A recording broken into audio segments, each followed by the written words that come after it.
Hi, and welcome to this week's 2-minute art hack. What have we got for you today? Well, it's all about mindset and also permission to play, something we talk about a lot in the Smart Art Academy. You do not need all the things. You do not need the brand of pastels that the artist demonstrating is using. You do not need all the artist quality paints. You just need to use what you have to hand. So if you're watching a demonstration and they're using these really beautiful pastels and you don't have any pastels, that's fine.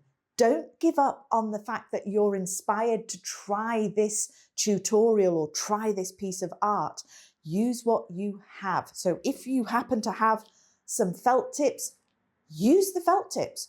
Use the colors. The principle is the same. It's exploring the subject, exploring the mix of colors, and you can do that with what you have available to you.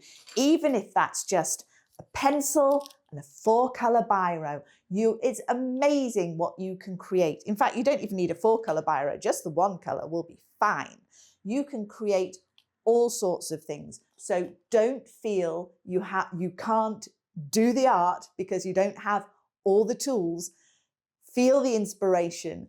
See the demonstration that you're watching or the academy that you're part of, like the Smart Art Academy. Do like, subscribe, etc. But we encourage you as well. You don't need all the brands. It's fun to play, but play with what you have.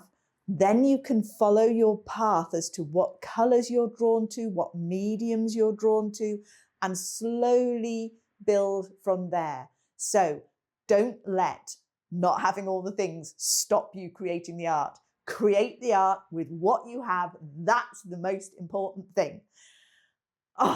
Just create art. Have fun. Enjoy. Subscribe, like, do all the things. You know what to do. I'll see you next week. Bye.